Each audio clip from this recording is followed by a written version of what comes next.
अस्सलाम वालेकुम। I hope आप सब लोग ठीक ठाक होंगे। आज ईद का पहला दिन है और मेरी तरफ से आप सब लोगों को ईद मुबारक। मैं जानता हूँ ये बहुत मुश्किल वक्त है हम सब लोगों के लिए। कोरोना तो चल ही रहा था और जो हादसा पिछले दिनों हुआ वो उसके बारे में मैं क्या बात करूँ यार। इतनी सारी फैमिलीज़ और जो आ रहे थे, क्योंकि मैंने इसको इसलिए भी इतना ज़्यादा करीब से फ़ील किया है कि मैं खुद जब दुबई में था और मैं जब इस हंगामी हालत में जब वापस आ रहा था, तो मैं भी 2 महीने से मैं घर से दूर था और मैं फैमिली वालों से मिलने के लिए बेताब था। और उस उस मोमेंट, उस चीज़ को जब मैं फ़ील करता हूँ उन लोगों के को लेकर जो लोग ने अपने चाहने वालों को खो दिया, तो बहुत तकलीफ़ होती है ऑनेस्टली यार। कोई चीज़ भी अच्छी नहीं लगती आपको। आपकी एक नॉर्मल लाइफ जो आप गुजार रहे होते हैं, भले मेरे साथ माशाल्लाह मेरी पूरी फैमिली है सब साथ में, लेकिन जब उन सब लोगों का सोचते हैं कि इंसान के नाते इंसानियत का जब सोचते हैं ना, तो बहुत यार तकलीफ़ होती है उसमें। उसमें बहुत सारी चीज़ें आपको अपने सिनेरियो से रिकॉल होती हैं कि हम क्या कर रहे हैं, हम गलत कहाँ हैं, हमारे साथ ये सब चीज़ें जो हो रही हैं इसका क्या लाएअमल है। सिस्टम का कहीं बहुत सारी चीज़ें होती हैं कि हम शायद ऐसी, क्योंकि ऑनेस्टली स्पीकिंग मुझे कोरोना के, मैं जब वहाँ पर था तो कोरोना तो चल ही रहा था और वहाँ पर जो लाएअमल था वहाँ की आवाम को लेकर वो बहुत स्ट्रिक्ट था। इधर जब मैं आया हूँ तो आप यकीन जाने यार, मैं जो हाल मैंने यहाँ पर अपने एयरपोर्ट पे देखा पाकिस्तान कराची के, तो मैं बड़ा डिसहार्टन हुआ कि यार हम लोग इतने पढ़ी लिखी कौम है और उसके बावजूद हम लोगों को कोई सिस्टम में कोई क्यों नहीं उतारा जाता। बस एक जहाज़ उतरा, उसमें पूरी लॉट उतर कर नीचे जमा हो गई और उधर जना वो कोरोना टेस्ट टेस्ट हो रहा है। आई मीन वॉट यार। उधर बेचारा एक छोटा सा बच्चे के साथ, एक फैमिली के साथ, वो लड़का था, वो कह रहा है भाई ये इतने रश के अंदर में मुझे, मेरी बच्ची को तो कोरोना नहीं भी होना होगा तो हो जाएगा वो। और वो हकीकत थी, इतना झुमगट्टे को आपने सबको, क्योंकि स्टार्ट था ना, हम लोगों के को अवेयरनेस ही नहीं थी। लेकिन मैं कभी कभार यही सोचता हूँ कि यार हम तो चलें, एक लेमैन है, हम लोग अपनी लाइफ में मसरूफ़ हैं, जो भी हम लोग के काम है। अगर मैं फोटोग्राफर हूँ तो मैं अपनी अपनी फील्ड से रिलेटेड स्टडी करूँगा। अगर कोई कारपेंटर है तो वो लकड़ी के बारे में उसको पता होगा। कोई भी एक्स वाई जेड जिसकी जो फील्ड होती है वो उसके बारे में जानता है। जो हम लोगों को, जो मुल्क जो चला रहे हैं उन लोगों का क्या काम, वो किस तरह से चीज़ें मैनेज करते हैं यार। ये चीज़ सोच के बड़ा दुख होता है यार। मैं तो बल्कि अपने आने वाली जनरेशन को ये कहूँगा कि यार तुम लोग फोटोग्राफर्स की अचीवमेंट्स को देखकर, उनको सक्सेसफुल देखकर जो है तुम फोटोग्राफी कैमरा खरीदना शुरू कर देते हो। अभी व्लॉगिंग चल रही थी जनाब, व्लॉगिंग में आपको पता चला यूट्यूबर्स बड़े पैसे कमाते, बहुत नोट छापते हैं, तो सब लोगों ने जना वो अपने अपने व्लॉग्स बनाने शुरू कर दिए। हुकूमत गवर्नमेंट में कोई क्यों नहीं जाता है यार। उधर देखो भाई, प्राडो में, लैंड क्रूजरों में लोग घूम रहे होते हैं, इतना पैसा है यार इसमें। अगर पढ़ी लिखी आवाम हम में से ही उठ कर जाए तो ये इस मुल्क का आई थिंक कुछ हो सकता है। अदरवाइज हम शायद इसी तरह से रोते रहेंगे कि यार ये हो गया और वो हो गया। एक तो सबसे इम्पोर्टेंट चीज़ जो है हमारे मुल्क में मिसिंग, वो ये कि एक जान की इम्पोर्टेंस, एक किसी के की डेथ के ऊपर जो एक अफसोस का इजहार होता है। हम लोग इतने संग दिल या सख्त दिल के हो चुके हैं कि यार कोई हादसा होता है ना तो मतलब ये नहीं हो रहा होता है कि कौन चला गया, क्या चला, अबे यार ये इस तरह से हुआ, नहीं नहीं यार ये उस तरह से हुआ था, नहीं यार इसका यूं एक्सीडेंट नहीं होता, नहीं जानी है तो उस तरह से मरा था। कहाँ जा रहे हैं यार हम लोग, क्या कर रहे हैं अपने साथ और किस तरह से आगे बढ़ेगा ये मुआशरा। मैं बस यही दुआ करता हूँ कि यार हम सब लोगों को, बीना मुस्लिम बीना नेशन, हमें एक दूसरे का ख्याल रखना चाहिए। अगर कहीं कोई गलत कोई चीज़ हो रही है उसके ऊपर स्टैंड लेना चाहिए भाई।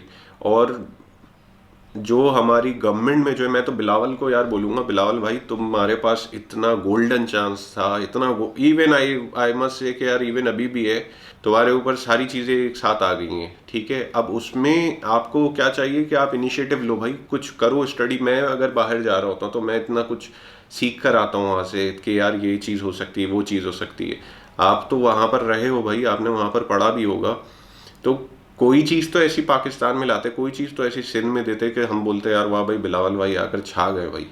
समझ रहे हो, वो चीज़ हमें कहीं नज़र नहीं है। तुम यंग हो, हमारी तरह ही हो, हमारी एज के ही हो, और उसमें उसके बाद हम कोई प्रोडक्टिव चीज़ नहीं देखते। मतलब एक होता है ना कि यार फुल जैंगो एक्शन कर दिया यार इस लौंडे ने, आते के साथ ही उधम दाड़ मचा दी हुकूमत में।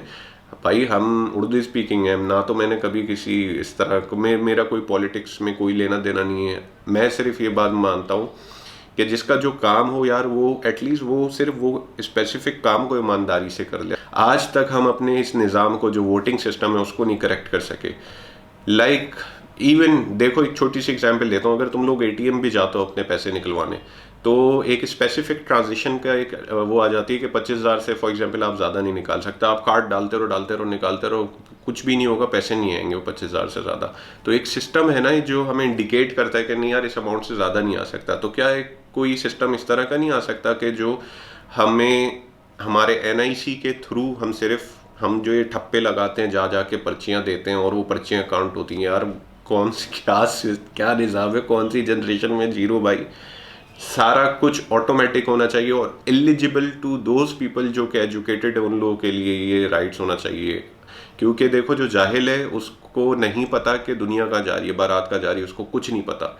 उसको जो पता है, उसको फिक्र ये है कि भाई, उसको ये तक नहीं पता कि मैंने कमाना किस तरह से। उसको सिर्फ फिक्र होती है, जो बिल्कुल गरीब, वो पोवर्टी लाइन से भी जो नीचे ना, उसको सिर्फ फिक्र होती है, फिक्र कि यार मुझे ये जो मेरे घर है मुझे अपना पेट पालना है, मुझे इनका पेट पालना है। अब वो पूरी करने के लिए उसको अगर कोई लाकर 1,000-1,500 रुपये 15 दे देता है, तो वो तो वोट डाल देगा जाकर। ये चीज़ हो रही है। हमें यार इस चीज़ से बाहर आना है।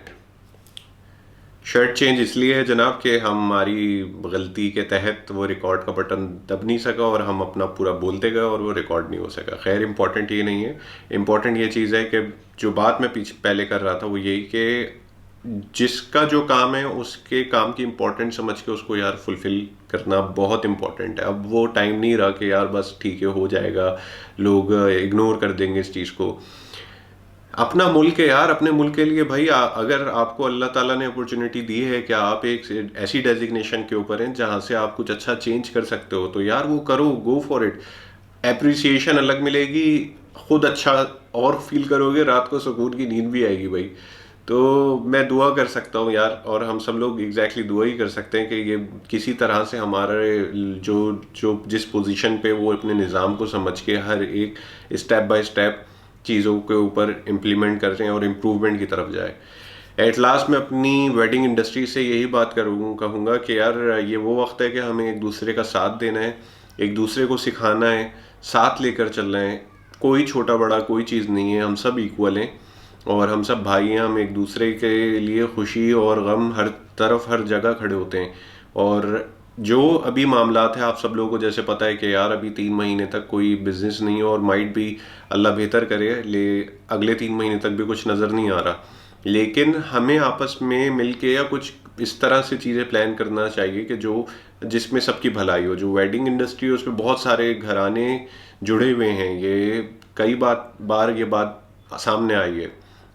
डिज़ाइनर से लेके मेकअप आर्टिस्ट के अंदर भी इतनी सारी टीम होते हैं, इतने एम्प्लॉयज़ होते हैं। वेंडर जो एक डेकोर करते हैं उसमें इतनी सारी टीम्स वेंडर वो होते हैं। अब वो क्या करें वो बेचारे यार, 3 महीने की कंटिन्यूटी किस तरह से करें। जो हुकूमत की तरफ से भी अगर इकदामात मिल रही है, गवर्नमेंट से इनकी तरफ से अगर मिल रही है किसी को, तो उसमें ये वाला बेचारा तबका फॉल ही नहीं करता। हम अगर मिडिल क्लास है ना, तो अपर क्लास जो है, जो बिल्कुल इलीट क्लास है वो तो अपना गुजर बसर कर ही लेते हैं। जो बिल्कुल लोअर क्लास है उसको अल्लाह ताला कहीं ना कहीं से पहुंचा ही देता है। लेकिन ये बेचारी जो मिडिल क्लास है ना, इसका कोई अता पता नहीं होता किसी भी जगह पे। तो अगर हमें खुद को एक साथ जमा होके ही अपना इस मुश्किल वक्त में सरवाइव करना होगा। इसका एक छोटा सा हल मैंने दिया है। जो वक्त चल रहा है उसमें देखें, हमें ये नहीं देखना कि लोगों के ऊपर भी मुश्किल टाइम है। माइट भी काफ़ी सारे ऐसे बेचारे लोग हों जो जिनकी शादी हो और वो एक नेक काम है निकाह और एक नेक अमल है। ये कोई भी मामला हो, कोई भी हालात हो, इसको नहीं रुकना। मतलब मेरे ख्याल से डिजीज़ बिल्कुल सही है अपनी जगह है, निकाह एक नेक अमल है और इसको अगर ये चीज़ किसी का लिखा है होना तो वो बहुत अच्छी बात है।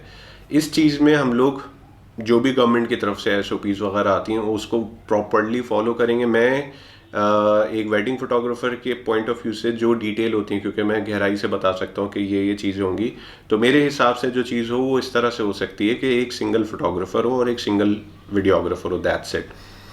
पोर्ट्रेट इंपॉर्टेंट होते हैं क्योंकि मेमोरीज हैं वो सारी लाइफ के लिए। सो कपल के पोर्ट्रेट प्रॉपरली हो वो फोटोग्राफर और वीडियोग्राफर जाकर करे। और फैमिली से रिक्वेस्ट है, जो अगर इन डेज में गवर्नमेंट के एसओपीज को फॉलो करते हुए करना चाहती हैं, तो आप लोग कम से कम फैमिली मेम्बर्स के साथ अपनी इस नेक अमल को कंप्लीट करें। और ज़्यादा ना तो टीम करें, देखें कि हम भाई पूरी प्रॉपरली सेलिब्रेशन ही करें। ये सारी चीज़ें एक सेलिब्रेशन पॉइंट ऑफ व्यू में तो कोई वो नहीं है लिमिटेशन, आप किसी भी तरह से सेलिब्रेट कर सकते हैं, जितना जितना चाहें, जिस तरह से चाहे। तो लेकिन जो हालात अभी हैं और जो चीज़ें चल रही हैं उसमें अगर किसी की कोई चीज़ है तो उसको सादगी से, अच्छे से, खुशनुदी के साथ, दुआओं के साथ इसको फुलफ़िल करें। और ताकि एक ये साइकिल चल सके। इस चीज़ का मुझे बहुत अच्छे से पता है और मैं रिक्वेस्ट करूँगा अपने इंटायर इंडस्ट्री से कि जो भी इसमें हो उसमें लोगों का हमें ख्याल करना है ख़ास तौर पे। सो पैकेजेस को बहुत इकोनॉमिकल के वो प्रॉपरली अपनी उस चीज़ को एग्जीक्यूट कर सके, उनके ऊपर बर्डन नहीं पड़ना, हमें उनकी इस मुश्किल वक्त में और खुशियों में साथ खड़े रहना है। तो अल्लाह सादा बेहतर करेगा, आसानी करेगा हम सब लोगों के लिए। और एंड में जो ये हादसा हुआ है सानिया, अल्लाह ताला उन सारे लोगों को सब्र अता करे। और जितने भी लोग इस फ़्लाइट में और इस हादसे में जा बहक हुए हैं, अल्लाह ताला उनको जन्नतुल फिरदौस में आला मक़ाम अता करे। मेरी वालदा और जितने भी दोस्तों की वालदैन इस दुनिया से जा चुके हैं उनके दर्जात बहुत बुलंद करे। आमीन सम्मा आमीन।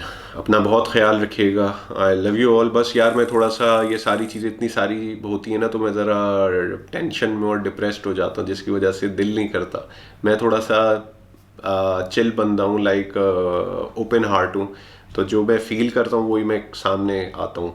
मुझे लगा कि ये चीज़ होनी चाहिए और सेलिब्रेशन के साथ साथ जो एक दिल की बात है वो बोल के जल्दी से हल्का हूँ और फिर आगे जो चीज़ें वो मैं करूँ। आई थिंक अभी एक ट्रिप बहुत इम्पोर्टेंट है, अपनी दुआओं में बहुत याद रखना।